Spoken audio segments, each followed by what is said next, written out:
UDF വളരെ ആത്മവിശ്വാസത്തോടെയാണ് ഇത്തവണ തിരുവനന്തപുരം നഗരസഭയിൽ മത്സരത്തിനിറങ്ങിയത്. മേയർ സ്ഥാനാർത്ഥി അടക്കം പ്രഖ്യാപിച്ചുകൊണ്ടുള്ളൊരു മത്സരത്തിലേക്കാണ് ഇറങ്ങിയത്. ഏതായാലും ശബരിനാഥൻ നമ്മോടൊപ്പം ചേരുന്നത്. നല്ലൊരു എക്സ്പീരിയൻസ് ആയിരുന്നു. നമ്മുടെ UDF ആണ് ആദ്യമായിട്ട് സ്ഥാനാർത്ഥികളെ പ്രഖ്യാപിച്ചത്. ഫീൽഡിൽ ആദ്യം വന്ന UDF ആണ്. അന്ന് നമ്മളാണ് ഏറ്റവും വലിയ ഇലക്ഷൻ പ്രോസസ്സ് നടത്തിയത്. തിരുവനന്തപുരം ജില്ലയിലെ പ്രവർത്തകർ വളരെ കഠിനാധ്വാനം ചെയ്തിട്ടുണ്ട്. ഇപ്പം പ്രവർത്തകർ കുറവുള്ള വാർഡിൽ പോലും ഉള്ള ആളുകൾ കയറി ഇറങ്ങി വലിയൊരു വർക്ക് നടന്നിട്ടുണ്ട്. ഇത്തവണ പറഞ്ഞതുപോലെ തന്നെ ഇവിടെ UDFൻ്റെ ഭരണം വരും. തിരുവനന്തപുരം നഗരസഭയിൽ ആകെ എടുക്കുമ്പോൾ 2015-ലും 20-ലും ഒരു സീരിയസ് ഫൈറ്റിലല്ല UDF എന്നൊരു തോന്നൽ ജനിപ്പിച്ചുകൊണ്ട് തന്നെ BJPക്ക് വലിയ മുന്നേറ്റം ഉണ്ടാക്കാൻ സാധിച്ചു. ആ സാഹചര്യവും ആ ചിത്രവും മാറുകയാണോ? അല്ലത് BJP മാത്രമല്ല, BJPയും CPM-ഉം ഇവിടെ കോൺഗ്രസ് പിക്ചറിലേ ഇല്ല എന്ന് പറഞ്ഞിരുന്ന ആളുകൾ UDF കഴിഞ്ഞ 1.5 മാസമായിട്ട് ആ ഒരു കമൻറ്റ് മാറ്റി.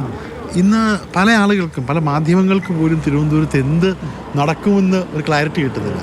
അതിൻ്റെ കാരണം കോൺഗ്രസ് ഫൈറ്റിൽ സീരിയസ് ആണ് തെളിയിച്ചത് കൊണ്ടാണ്. നമ്മുടെ കാൻഡിഡേറ്റ്സും വളരെ നല്ല കാൻഡിഡേറ്റ്സാണ്. നഗരത്തിനൊരു പരിച്ഛേദമായിട്ടുള്ള ആശാ വർക്കർമാർ, ഓട്ടോ ഡ്രൈവർമാർ, IT വർക്കേഴ്സ്, എന്നെ പോലത്തെ മുൻ ജനപ്രതിനിധികൾ, പരിണിതപ്രജ്ഞരായിട്ടുള്ള കോർപ്പറേറ്റേഴ്സ്, അങ്ങനെയുള്ള ആൾക്കാരെ കൊണ്ടുവന്നപ്പോഴത്തേക്കും കോൺഗ്രസിൻ്റെ ഒരു പോസിറ്റീവായിട്ടുള്ള, എനിക്ക് തോന്നുന്നു ഈ ഇലക്ഷൻ സമയത്ത് കോൺഗ്രസിൻ്റെ ട്രിവാൻഡ്രത്തുനിന്നുള്ള എല്ലാം പോസിറ്റീവ് ന്യൂസാണ് പോയിട്ടുള്ളത്.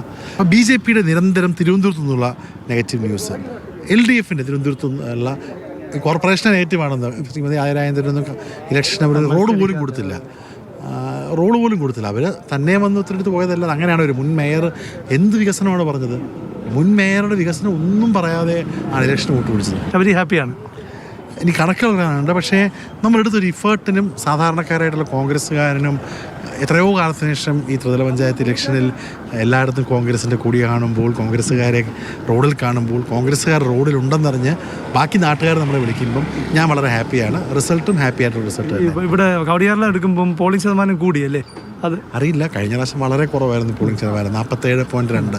എനിക്ക് തോന്നുന്നു തിരുവനന്തപുരത്തെ ഏറ്റവും കുറവ് പോളിംഗ് ഉള്ള സ്ഥലം കവടിയാറൊക്കെയാണ്. അറിയാമല്ലോ ഇവിടുത്തെ ഒരു സാഹചര്യം. പക്ഷെ അതിനേക്കാളും മെച്ചപ്പെട്ടിട്ടുണ്ട്. ഫ്ലാറ്റിൽ നിന്നൊക്കെ വളരെ ഇൻട്രസ്റ്റ്, ഒരിക്കലും കോർപ്പറേഷൻ വോട്ട് ചെയ്യാൻ വരാത്ത പല ആളുകളും, നമ്മളൊരു അറിയാമല്ലോ ഒരു എലീറ്റ്, ആ ആളുകളൊക്കെ വോട്ട് ചെയ്യാൻ വന്നിട്ടുണ്ട്. UDFൻ്റെ ഒരു ഭരണം തന്നെയാണ് പ്രതീക്ഷിക്കുന്നത്. തീർച്ചയായിട്ടും UDFൻ്റെ ഒരു ഭരണം, UDFൻ്റെ ഒരു മേയർ, UDFിലൂടെ പുതിയൊരു തിരുവനന്തപുരം.